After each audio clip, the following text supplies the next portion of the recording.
Assalamualaikum warahmatullahi wabarakatuh. Shalom, Om Swastiastu, Namo Buddhaya, Salam Kebajikan.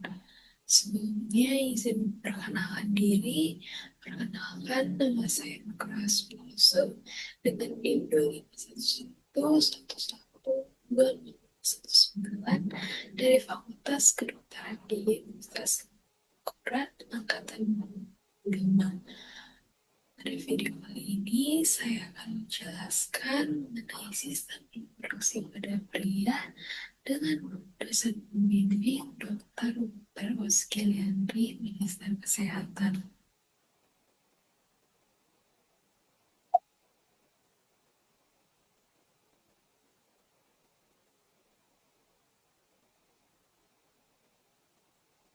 Nah, pertama-tama saya akan menjelaskan mengenai pengertian dan fungsi dari sistem reproduksi pada pria.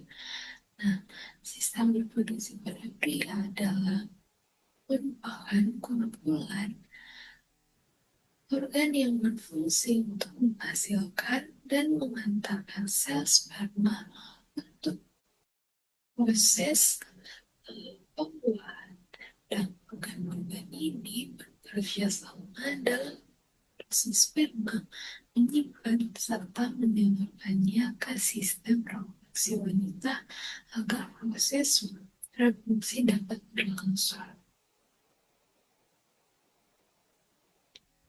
Selanjutnya, mengenai fungsi dari sistem reproduksi pada pria, yaitu yang pertama itu menghasilkan sperma, kedua menghasilkan testosteron,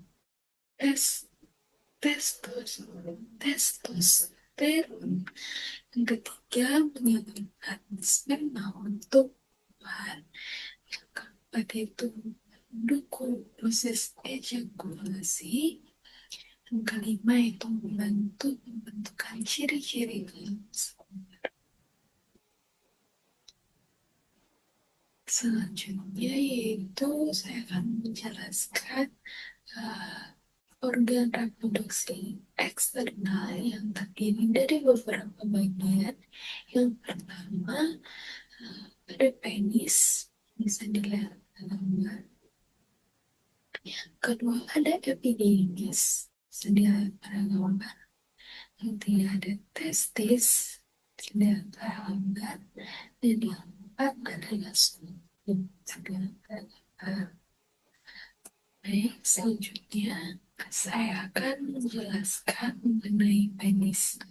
Nah, penis ini berfungsi untuk kopulasi atau yaitu untuk masukkan sperma ke dalam vagina. Nah, penis ini terdiri atas jaringan seperti busa dan memanjang dari glans atau kepala penis. Nah, jika terdapat rangsangan seksual, jaringan ini akan terjadi atau terisi oleh darah sehingga penis itu memegang atau ereksi. Selanjutnya ada skrotum, sedang pada gambar. Skrotum ini memiliki struktur seperti kantung dan berisikan dua testis yang menggerakkan dan berfungsi untuk melindungi testis dan menjaga suhu testis agar selalu berkisar 2 derajat di bawah suhu tubuh normal. Selanjutnya ada testis yang berfungsi untuk menghasilkan sperma dan hormon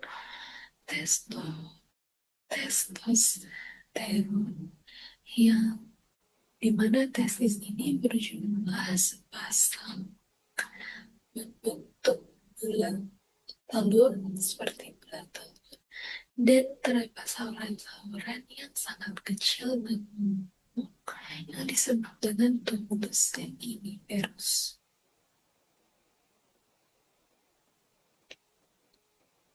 Selanjutnya saya akan menjelaskan organ reproduksi pria pada bagian dalam atau internal.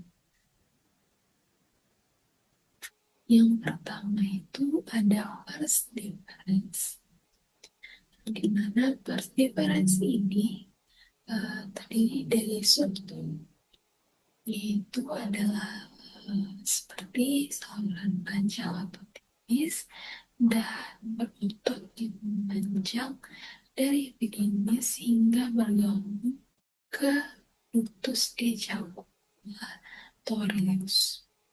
Nah, letaknya itu terletak di dalam slotum lalu masuk ke dalam muka panggul mengikuti jalur spermatik cord sebelum menuju ke uretra. Nah, perannya itu berperan sebagai jalur utama yang mengalirkan sperma matang dari epididymis ke uretra, terutama saat proses ejakulasi. Selanjutnya yaitu epididymis, yang dimana subclavius adalah saluran panjang yang di dalam belakang testis dan terdiri dari kepala, badan, dan ekor.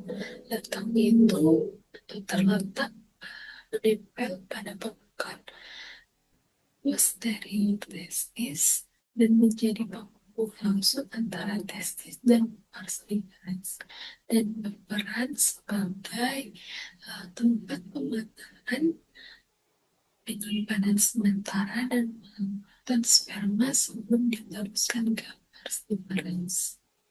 Bisa dilihat pada gambar bentuk ciri-ciri untuk feminis seperti ini. Selanjutnya ada uretra, yang dimana uretra adalah saluran panjang yang melewati prostat penis dan berakhir di ujung penis, dan terdiri dari statik atau sah dan sah.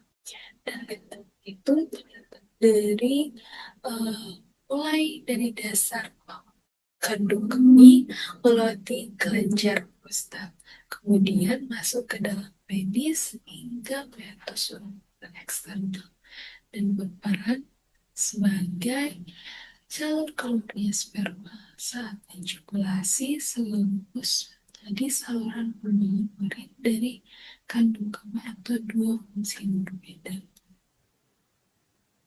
Selanjutnya ada kelenjar reproduksi yang terdiri dari 3 bagian. Sedia gambar yang ada muscula seminalis,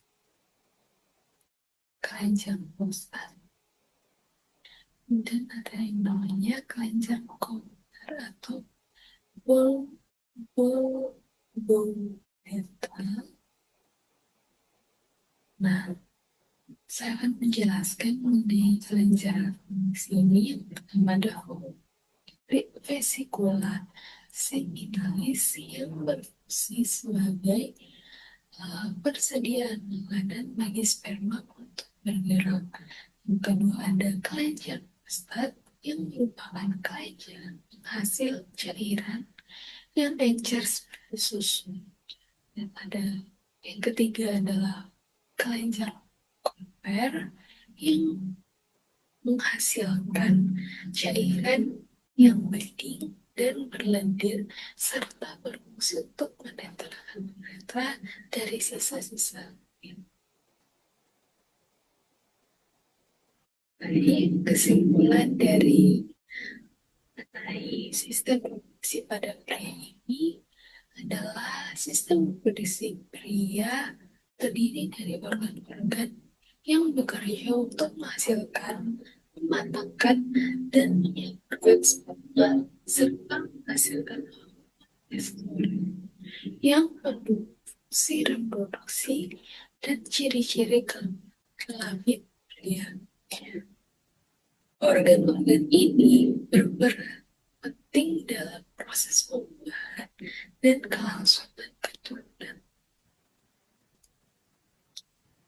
Baik, demikian yang bisa saya paparkan atau saya jelaskan mengenai sistem reproduksi pada pria.